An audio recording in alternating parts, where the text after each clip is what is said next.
This is A2 level chemistry. और chemistry में क्या पढ़ाया जा रहा है? सेक्शन का नाम क्या है? Physical chemistry.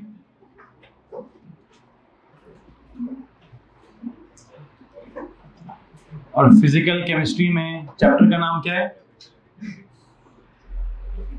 Chemical energetics. Chemical energetics में जो हमारा टॉपिक है उसका नाम क्या है? Entropy change. और अभी तक हम क्या करते आए हैं? एंट्रोपी चेंज को क्या बोलते हैं? जस्ट प्रिडिक्ट करते आए हैं।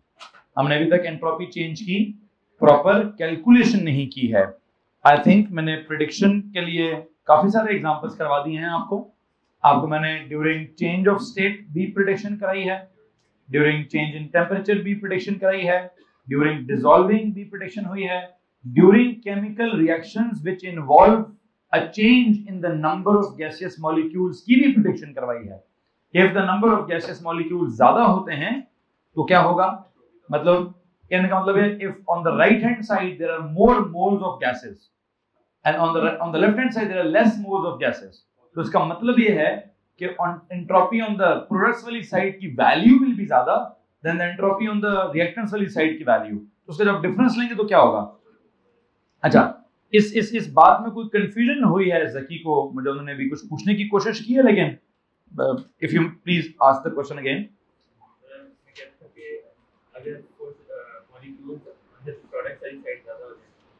गैसियस मॉलिक्यूल ज्यादा हो जाए, गैस के मोल्स ज्यादा हो जाएं, पास आ जाएंगे। क्यों नहीं चेंज होगा? मैंने कब कहा कि क्लोज कंटेनर में रिएक्शन हो रहा है? ठीक, कुछ अजीब सा कुछ उन्होंने कंफ्यूजिंग बात बोली है। ठीक है, शायद इस वजह से आप गलत सोच रहे हैं। वो तला कह रहा है सर मैं घंटे से उसको समझा रहा हूं, उसको समझ ही नहीं आ रही। तो तला ये पकड़ना है कि वो गलत क्या बोल रहा है, वो गलत सोच क्या रहा है, वो गलत क्या सोच रहा था। जी आप ये सोच रहे हो, वो ये सोच रहे हैं कि सर अगर किसी, शायद मुझे लगता है वो सोच रहे हैं कंटेनर क्लोज्ड है और क्लोज्ड कंटेनर में रिएक्शन हो रहा है और क्लोज्ड कंटेनर के रिएक्शन के अंदर प्रोडक्ट्स वाली साइड पर मोल्स ज्यादा हो गए हैं, नंबर ऑफ मॉलिक्यूल्स ज्यादा हो गए हैं, तो उनको लगता है कि फिर अगर वॉल्यूम उतना ही है और मोल ज्यादा हो जाए तो पता नहीं कोई PV = nRT शायद लगा रहे होंगे और सोचते होंगे कि प्रेशर ज्यादा हो जाएगा, फिर सोच रहे हैं कि पार्टिकल्स करीब करीब आ जाएंगे और फिर क्या होगा? फिर फोर्स ऑफ अट्रैक्शन डेवलप हो जाएगी। तो कहते सर अगर फिर तो फोर्स ऑफ अट्रैक्शन डेवलप हो गई तो एंट्रोपी जो है वो कम हो जाएगी। तो आप बिल्कुल उल्टा सोच रहे हैं। हमारा जो बुनियाद है वो किस पे खड़ी है कि in a reaction on the product side अगर मोल्स गैसियस ज्यादा हो गए तो इसका मतलब ही हम क्या निकाल रहे हैं कि पार्टिकल्स एक दूसरे से दूर दूर हो गए हैं। हाँ, उसका वॉल्यूम ज्यादा हो गया है, कम तो नहीं हुआ, या उतना ही नहीं है। मॉलिक्यूल ज्यादा होंगे, मोल्स ज्यादा होंगे, मॉलिक्यूल ज्यादा होंगे, गैस ज्यादा होगी, उनका of course occupied volume of the reaction mixture it must increase होगा। ठीक है, तो इन एनी केस जब भी क्या होता है, जब भी एंट्रोपी जो है वो क्या बोलते हैं, किसी भी रिएक्शन में गैसेस प्रोड्यूस होती हैं। कल आपने जितने भी रिएक्शंस लिखे हैं अगर आप उनमें देख लें, सबसे पहले कैल्शियम कार्बोनेट वाला, मिसाल के तौर पर वो इस तरह का एक सॉलिड है, उसका इतना एक वॉल्यूम है, इतना एक उसका मास, उसको हीट करते हैं, क्या निकल रहा है उसमें से कैल्शियम ऑक्साइड रह गया, कार्बन डाइऑक्साइड निकल गई। तो निकल के किधर गई? निकल गई तो पार्टिकल्स दूर दूर चले गए, एंट्रोपी उनकी डिसऑर्डर ज्यादा हो गया तो एंट्रोपी ज्यादा होगी। आई थिंक ये जवाब बनता है आपके सवाल का। Fatima Shah, your question please. Hydrogen iodide को लेकर कुछ सवाल पूछा था आपने मुझसे कल।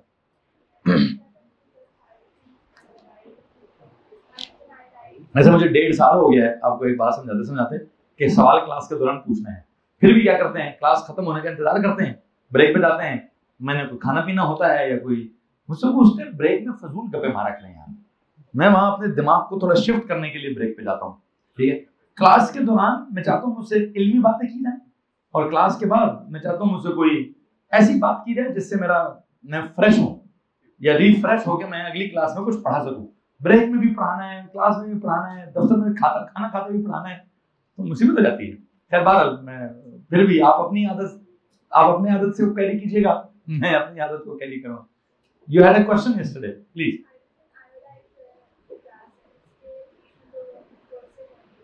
क्योंकि असल में ना, sorry to cut you once again, जब भी मुझसे कोई इंडिविजुअली सवाल पूछता है तो मुझे अजीब सा लगता है।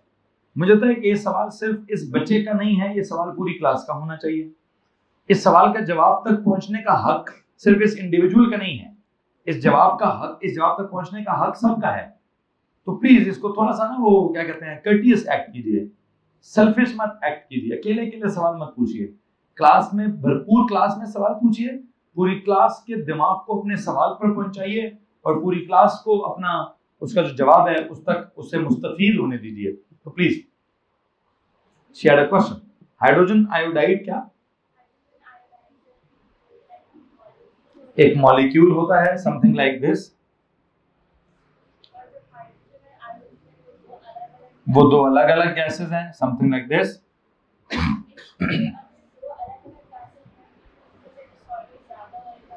दो क्या क्या है?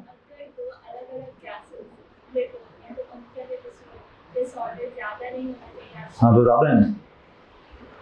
अच्छा नहीं ओके ओके ओके सर, इसमें तो आपने डेल्टा एस क्या लिखवाया था?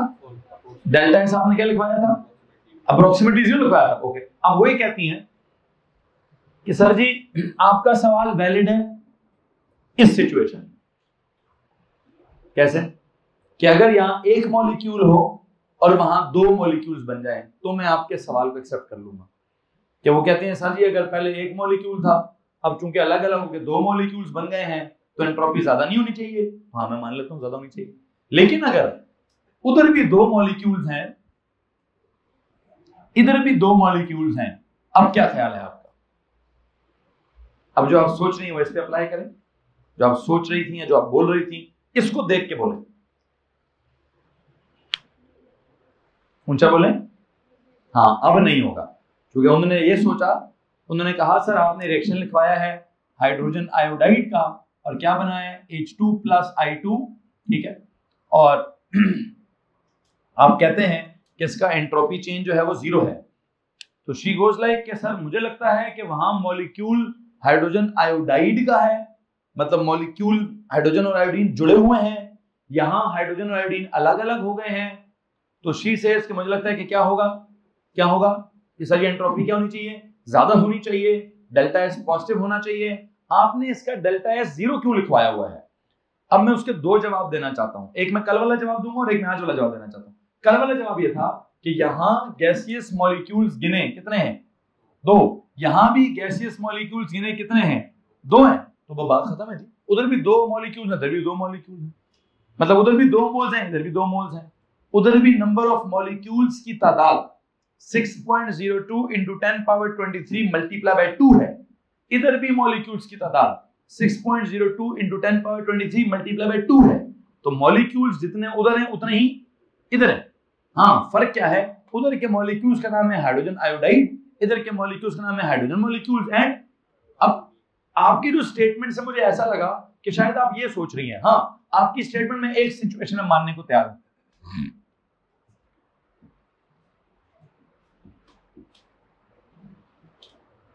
अगर ये रिएक्शन लिखा होता तो मैं आपकी बात मानने को तैयार हूं। पूछे क्यों? आप ये कह रही हैं कि सर मॉलिक्यूल जुड़ा हो तो कुछ और सिचुएशन होती है, मॉलिक्यूल टूटकर एटम्स अलग अलग हो रहे हैं तो कुछ और सिचुएशन होती है, तो एक्सेप्टेबल है। फिर ये आपके कहने के मुताबिक भी एक्सेप्टेबल है और मेरे वाले जो gaseous number of gaseous particles का कॉन्सेप्ट उसके मुताबिक भी ठीक है कि यहाँ गैसियस मॉलिक्यूल्स या गैसियस पार्टिकल्स कितने हैं? गैसियस पार्टिकल्स कितने हैं? 1 मोल। यहाँ गैसियस पार्टिकल्स कितने हैं? 2 मोल्स। तो यह नंबर ऑफ गैसियस पार्टिकल ज्यादा हो गया, लेकिन रिएक्शन तो ऐसा होता ही नहीं। रिएक्शन में एटम्स तो नहीं बनते। रिएक्शन में क्या बनता है? रिएक्शन में क्या बनता है सर जी? उसमें तो हाइड्रोजन के एटम्स, हाइड्रोजन के मॉलिक्यूल्स बनेंगे, आयोडीन के एटम्स तो नहीं बनेंगे, आयोडीन के मॉलिक्यूल्स बनेंगे। और रिएक्शन को मैं कैसे बैलेंस करूंगा? उस रिएक्शन को बैलेंस करने के लिए यहाँ 2 लिखना पड़ेगा, जिसका मतलब है हाइड्रोजन आयोडाइड का पहला मॉलिक्यूल, हाइड्रोजन आयोडाइड का दूसरा। तो इधर भी 2 अलग अलग मॉलिक्यूल्स हैं, इधर भी 2 अलग अलग मॉलिक्यूल्स हैं। वहां जितने गैसियस मॉलिक्यूल्स हैं यहां भी उतने ही गैसियस मॉलिक्यूल्स हैं। तो मुझे प्रेडिक्शन अभी भी डेल्टा एस 0 ही कहूंगा। तो आपका सवाल का जवाब आ जाता है या कुछ और पैदा होता है? ओके जी ठीक है। सो असल में जब इंसान पढ़ा रहा होता है तो अब मैं तो पढ़ा के इसको बहुत दफा पढ़ा चुका हूँ, आप लोग पहली दफा सुन रहे होते हैं, या बहुत हुआ तो दूसरी दफा सुन रहे होंगे, ठीक है। तो जब आप सुन रहे हैं तो ऑफ कोर्स पहली दफा सुनने से सारा एब्जॉर्ब नहीं होता, कुछ ना कुछ सवालात दिमाग में जन्म लेते हैं, ठीक है। कुछ सवाल आपको आपको कंफ्यूज कर रहे होते हैं, कुछ में आप मिक्स कर रहे होते हैं। जब तक आप उन सवालों को शेयर नहीं करेंगे, मुझसे पूछेंगे नहीं, तब तक आपकी कंफ्यूजन क्लियर होगी नहीं, ठीक है। तो जरूर प्लीज क्लास में जरूर इन्वॉल्व किया करें सवाल को। बहरहाल मैं अभी यहाँ से आगे क्या करना चाहता हूँ बेटा जी, मैंने यहाँ से आगे क्या बताया आपको, मैंने एंट्रोपी चेंज की प्रिडिक्शन इवन फिजिकल नहीं बल्कि केमिकल रिएक्शन में भी करवा दी है। अब मुझे क्या रह गया है, अब मुझे एंट्रोपी चेंज की कैलकुलेशन करवानी है, ठीक है जी। एक काम करें जनाब साहब, आज का टॉपिक जो है उसकी मुझे अगर वो क्या कहते हैं स्पेसिफिकेशंस को दिखाता होता है, प्लीज अगर मुझे स्पेसिफिकेशन दें तो मैं देखता हूँ उसकी अगली लाइन क्या लिखी है, मैं उसी के बिल्कुल डायरेक्ट मुताबिक ही अगली बात करना चाहूंगा। बेटा दे दें, कहते हैं प्रेडिक्शन की 4 पॉइंट्स थी, during change of state, during dissolving, during temperature change, during a reaction in which the number of gaseous molecules change, वो भी हो गया, उसकी एग्जांपल्स बहुत सारी होगी। अब क्या करें, अब कहते हैं जी calculate what, calculate the entropy change of a reaction. Heading दीजिए please, calculate the entropy change for a reaction, calculating the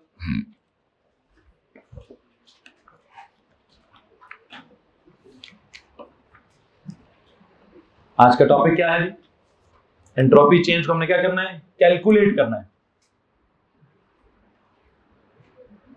calculate the entropy change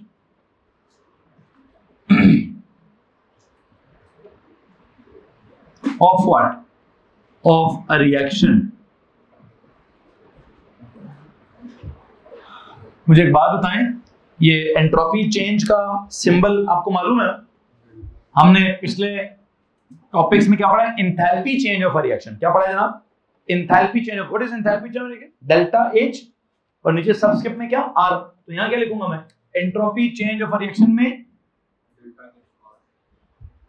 क्या लिखें जी, डेल्टा एस आर। छोटा लिखते हैं आपके, बड़ा लिखते हैं?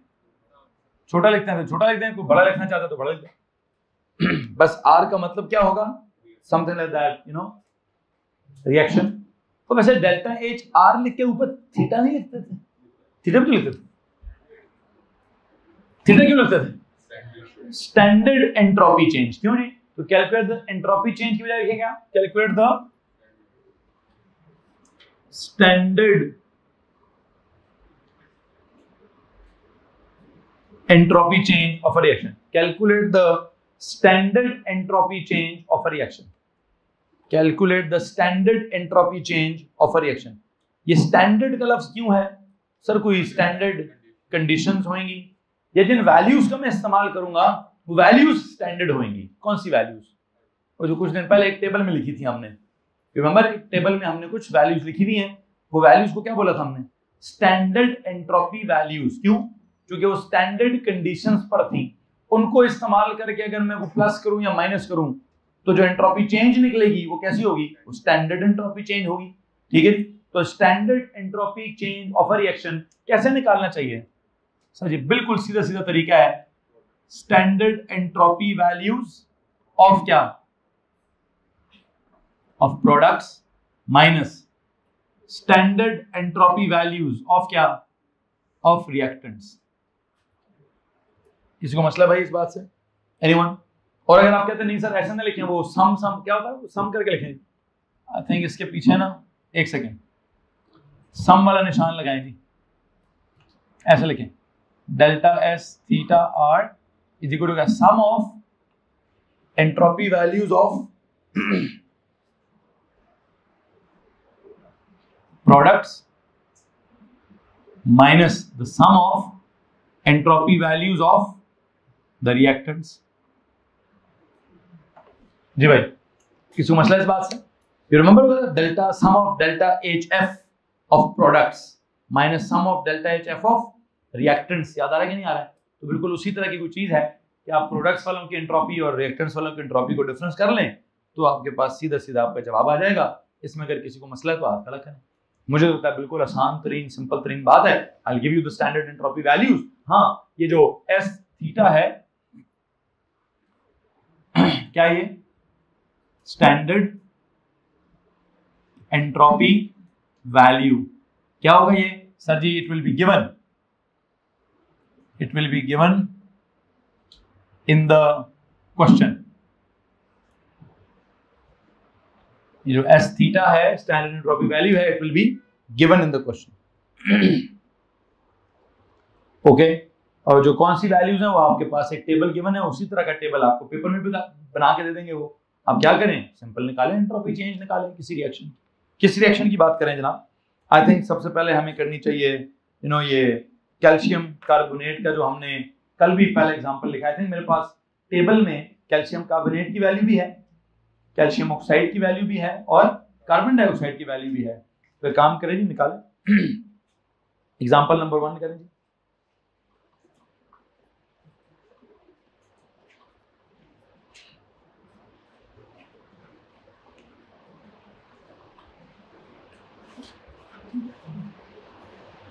क्या लिखे जी? Example number 1, calculate the entropy change of, calculate the standard entropy change, calculate the standard entropy change,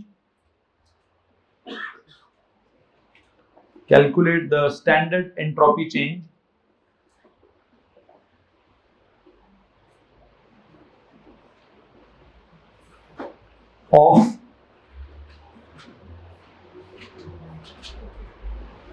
of the decomposition of limestone, standard entropy change of the decomposition of the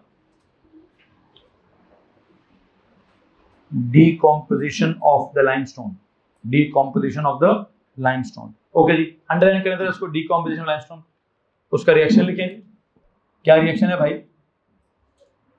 calcium carbonate solid, it gives you क्या? Calcium oxide solid plus क्या? Carbon dioxide gas.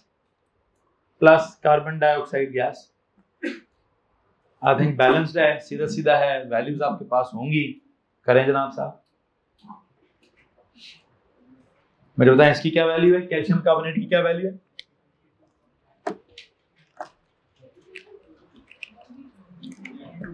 हाँ जी, 92.9, ठीक है। इसकी 39.7 और carbon dioxide की 213.6। ये इनकी स्टैंडर्ड एंट्रोपी की वैल्यूज हैं। तो आई थिंक बस अगर वैल्यूज आपको पता है तो करें, सीधा सीधा प्लस माइनस ही तो करना,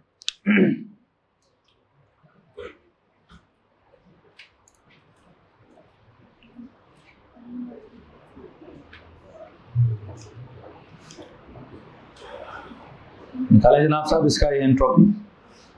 और जो फार्मूला है आपके पास, दोबारा फार्मूला लगाएं। Delta S of a reaction is equal to sum of the entropy values of the products minus sum of the entropy values of the reactants. क्या सीन है जी? प्रोडक्ट्स में कौन कौन है? कैल्शियम ऑक्साइड और कार्बन डाइऑक्साइड। क्या value आएगी? 39.7 प्लस 213.6, इनको आपस में प्लस कर लें, माइनस रिएक्टेंट्स में एक ही है, दैट इज क्या? 92.9। प्लीज जवाब बता दीजिए। हाँ जी, plus 60 plus 160.4 plus 160.4। Units are क्या? Units are joules per mole पर केल्विन, जूल पर मोल पर केल्विन। याद ये यूनिट्स है, जूल्स पर मोल पर केल्विन यूनिट्स। तो ये आपका इसका delta S of the reaction है, ठीक है। और delta S of the reaction है आपके सामने है जनाब साहब कि हमने क्या किया है, डेल्टा एस निकाला है और उसकी वैल्यू क्या है? वैसे इसके डेल्टा एस की वैल्यू क्या है? पॉजिटिव है। इसका मतलब क्या है? एंट्रोपी में इजाफा हो रहा है। और वैसे क्यों हो रहा है? बिकॉज एक गैस पैदा हो रही है, उस एक गैस की एंट्रोपी बाकी सबसे बहुत ज्यादा है। तो किसी भी अगर किसी रिएक्शन में गैस पैदा हो रही है, हम कल प्रेडिक्ट कर चुके हैं कि जब प्रोडक्ट्स वाली साइड पर गैसेस ज्यादा हैं तो उसका मतलब क्या होता है इसका मतलब यही है कि एंट्रोपी बहुत ज्यादा हो रही है। एंट्रोपी अगर ज्यादा हो रही है तो खैर जो भी है, आई थिंक वैसे रिएक्शन क्या हो रहा है, एंट्रोपी ज्यादा हो रही है तो हमने क्या पढ़ा कि सिस्टम की स्टेबिलिटी में इजाफा हो रहा है। अगर सिस्टम की स्टेबिलिटी में इजाफा हो रहा है तो मुझे रिएक्शन को कहना क्या चाहिए, फीजिबल कहना चाहिए। तो आई थिंक एक काम करिए, इसके नीचे जाके एक नोट लिखिए, since the delta S is positive, since the delta S is positive,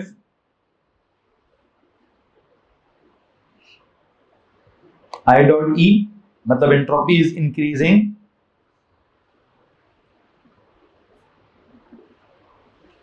delta S is positive का मतलब क्या है जी, entropy is increasing। वैसे entropy is increasing का मतलब क्या है, system gets stable, okay, so the system gets stable, so the system gets stable,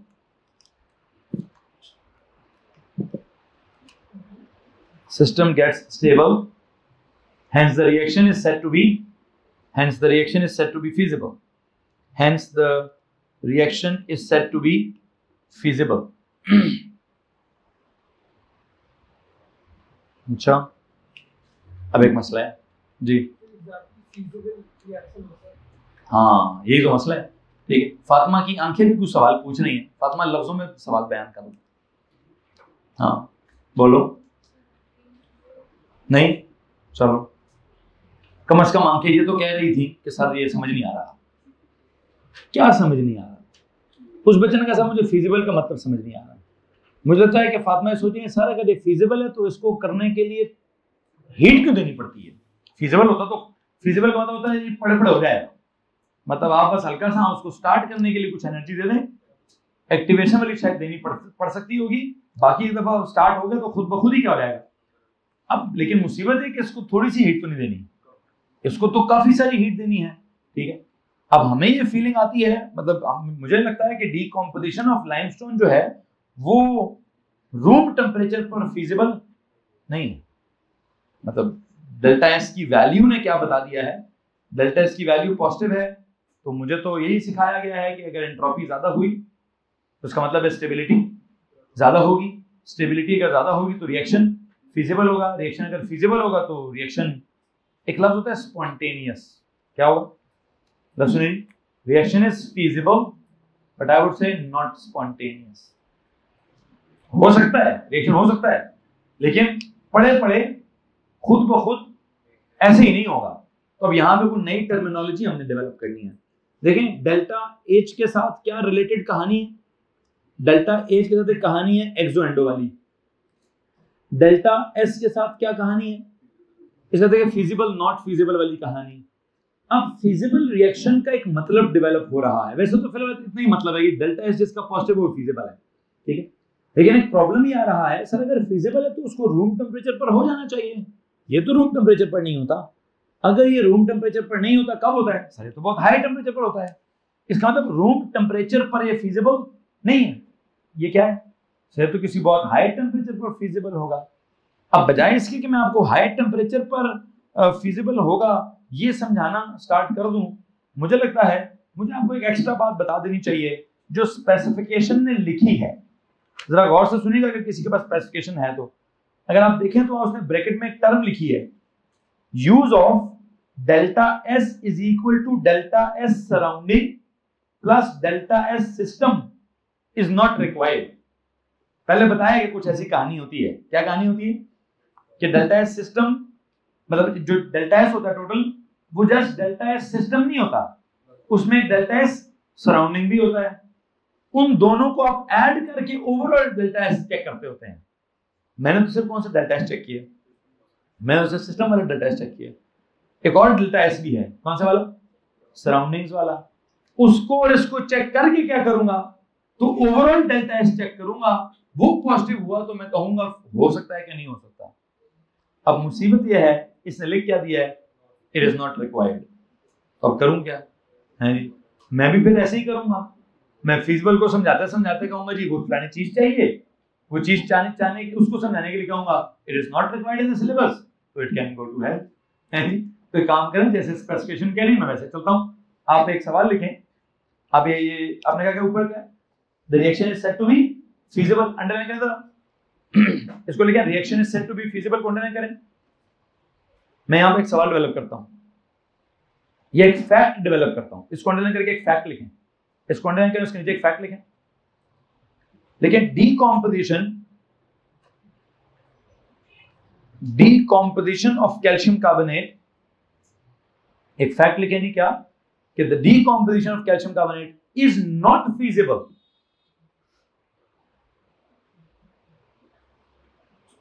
Decomposition of calcium carbonate is not feasible, मतलब ब्रैकेट में लिखें will not take place। feasible का मतलब लिखें will take place या not take place।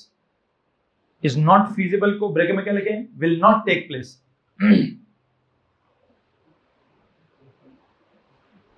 अच्छा, bracket close करें, क्या जुमला बनता है हमारा, decomposition of calcium carbonate is not feasible मतलब will not take place at room temperature at RTP bracket close करने के बाद क्या लिखें, at RTP। अच्छा, अब मैं इस फैक्ट से मेरा रिएक्शन की डेल्टा एस की वैल्यू पॉजिटिव है, वो कहती है रिएक्शन फीजिबल है, और मुझे पता है रिएक्शन कैल्शियम कार्बोनेट का रूम टेम्परेचर पे तो होता ही नहीं है, तो मैं इस बात से क्या अखज़ करूं, मैं अखज़ करूंगा delta S system is not the only factor to decide the feasibility of a reaction. ठीक है, there is something else, delta S surrounding as well, that will also decide, या उस delta S surrounding and delta S system का जो mix का जो addition है वो डिसाइड करेगा ओवरऑल फिजिबिलिटी। अब वो सिलेबस में है या नहीं है उस पर बाद में बहस कर लेंगे। एक काम करते हैं, अगले जुमले में लिखें, from the above fact we infer from the above fact, from the above fact we infer that the value of delta S of the reaction, we infer that the value of delta S R, या delta S of the reaction, the value of delta S reaction या delta S R, I dot E delta S system, SYS या पूरा system लिख दें, मतलब मैं क्या कह रहा हूं, जो डेल्टा एस आर है मैं इसी डेल्टा एस आर को क्या बोल रहा हूं जी, delta S system, delta S R that is delta S system is not the only factor to decide the feasibility of a reaction, to decide the feasibility of a reaction to decide the feasibility of a reaction is not the only factor to decide the feasibility of a reaction. Rather, there is a concept of delta S surroundings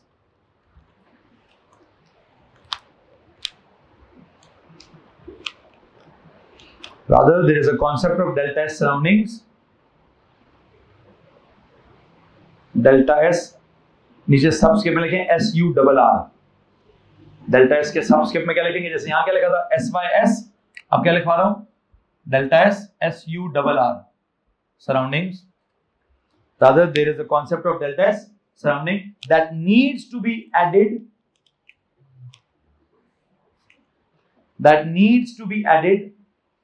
to delta S system, that needs to be added to delta S system to get the total entropy change, to get the total entropy change, to get the total entropy change, I dot E।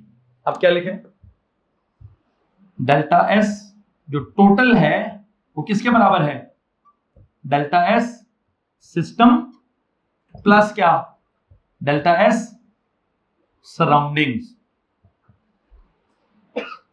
System और delta S surroundings की values को add करेंगे तो क्या होगा, देखते हैं क्या जुमला बनाए।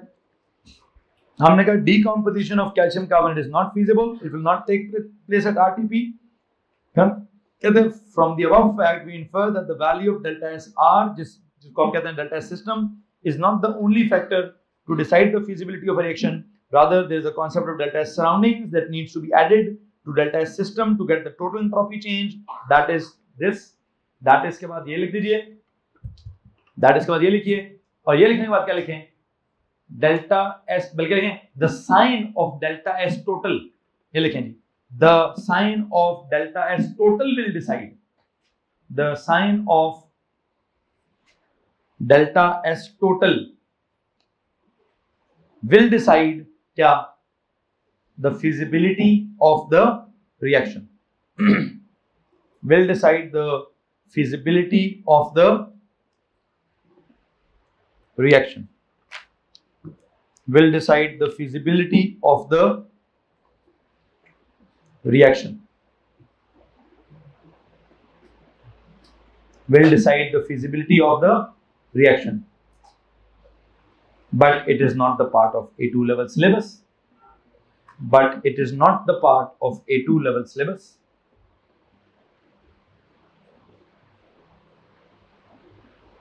But it is not a part of A2 level syllabus. However,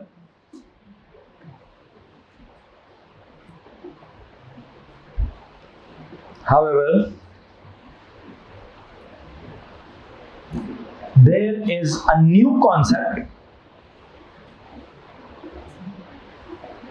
However, there is a new different concept that will be derived from the above equation. However, there is a new different concept that will be derived from the above equation, that shall be derived from the above equation, is a part of A2 level syllabus. Is a part of A2 level syllabus. वैसे उसने क्या लिख दिया, उसने bracket में, उसने specification में आखिरी बात क्या लिखी है कि भाई delta S total is equal to delta S surroundings plus delta S system is not required. उसको तो कहता है नॉट रिक्वायर्ड है, लेकिन जो अगला एक टॉपिक है 23.4 टॉपिक, उसका नाम क्या है, गिब्स फ्री एनर्जी चेंज. वो जो टॉपिक है वो ड्राइव कहां से होता है, वो तो ड्राइव ही यहां से होगा. कहता है ये इक्वेशन ना पढ़ाओ लेकिन वो पढ़ाओ, तो अब उसका दिमाग खराब है, मेरा दिमाग खराब नहीं है, ठीक है. लेकिन उसने एक चीज अच्छी कर दी, क्या, स्पेसिफिकेशन में इक्वेशन मेंशन कर दी है, मेंशन करने के बाद क्या कहा है, नॉट रिक्वायर्ड. तो मुझे क्या हिंट दे रहा है, कहते हैं भाई मैं इसका सवाल नहीं पूछूंगा, लेकिन तू इसको बुनियाद बना दे, पहले इसको बुनियाद बनाकर क्या करी, इसको बुनियाद बनाकर अगला टॉपिक स्टार्ट करी. हाँ, इसको छोड़ देंगे हम, अगला जो इसमें से इक्वेशन निकलेगी, वो इक्वेशन जो बनेगी वो उसके हम सवाल पूछ लेंगे. अब इससे पहले कि मैं वो इक्वेशन निकालूं, यहाँ दो लोगों ने हाथ खड़ा किया था, चलो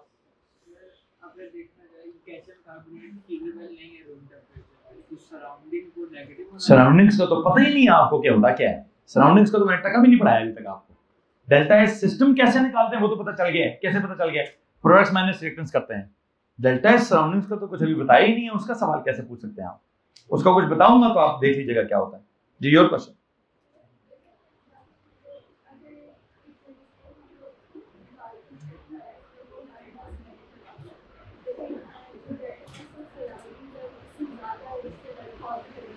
एक सवाल है ना बेटा, डेल्टा एस सराउंडिंग्स के बारे में आपको पता नहीं कुछ क्या है जो आप मुझसे डेल्टा एस सराउंडिंग पॉजिटिव आता है कि नेगेटिव आता है पूछ रही हैं.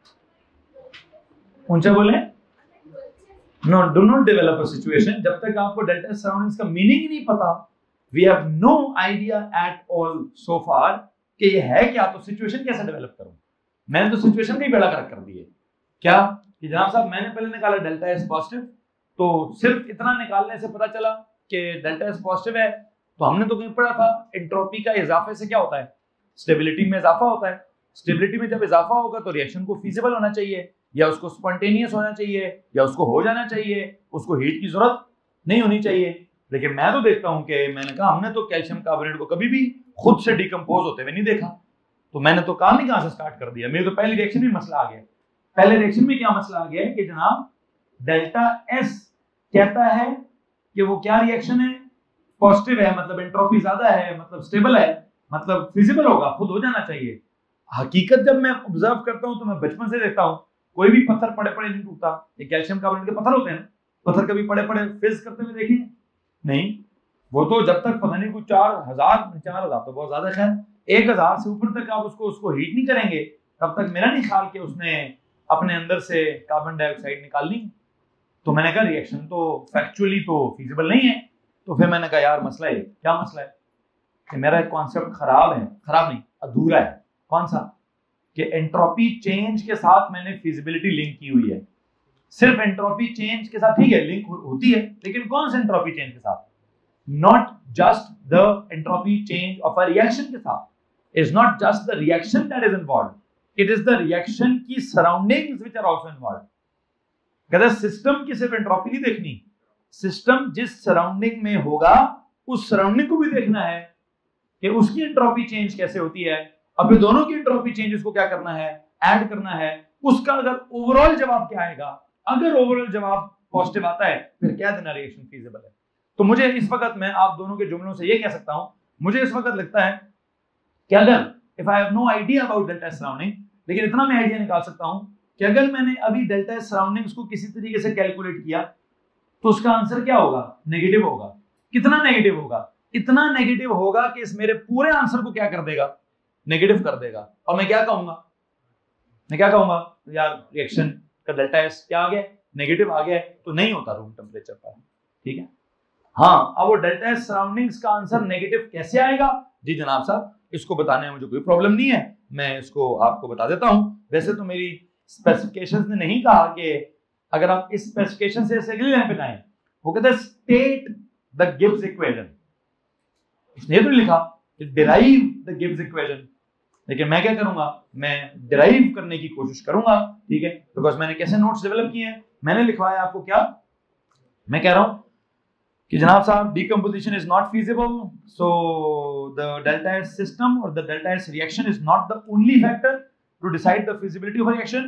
Rather, there is a concept of delta S surroundings that needs to be added to delta S system to get the total entropy change, that is total entropy change, which is equal to entropy change of the system plus entropy change of the surroundings, and the sign of delta S total will decide. ये क्या होगा, will decide the feasibility of the reaction, but since it is not part of the A level syllabus, तो क्या करें, इसको ignore करें। However, there is a new different concept of Gibbs energy. New different concept को underline करें। There is a new different concept, नाम क्या रखें उसका, free energy. There is a new different concept, उसको अंडरलाइन करें, उसके ऊपर क्या लिखें, free energy. Free energy, free energy लफ्ज किसी ने सोच समझ के रखा है कि एनर्जी फ्री कर दें। जितनी ज्यादा एनर्जी को फ्री करेंगे उतना सिस्टम, अब कहूंगा जी हाँ, असल लफ्ज ये है कि जितनी एनर्जी फ्री होगी उतना सिस्टम क्या होगा, उतना सिस्टम स्टेबल होगा। देखते हैं कि फ्री एनर्जी का क्या कॉन्सेप्ट है, क्या नहीं है। हमने कहा there is a new different concept that will decide, that will be derived from this above equation which will be a part of A level syllabus. तो करते हैं जनाब साहब, क्या हेडिंग दीजिए, derive what, derive Gibbs free energy equation। Heading दीजिए derive। मैं ये कैलकुलेशंस के मजीद सवाल वैसे अगर कराऊं भी तो क्या हो गया, ये बहुत मुश्किल सवाल है। वो प्रोडक्ट्स की वैल्यूज सीधे सीधा माइनस करना है, तो एक एग्जांपल काफी है मुझे लगता है। बाकी जो भी हाँ मुश्किल एग्जांपल्स की तरफ, क्या नए इक्वेशन की तरफ मैं जाना चाहता हूँ। क्या हेडिंग दीजिए, derive what, Gibbs free energy equation, derive Gibbs free energy equation. और आई थिंक इसकी डेरिवेशन पर मैं आज नहीं कल बात करना चाहूंगा। यहां पे जाके मैं आज का लेक्चर इख्तिताम करता हूं जी।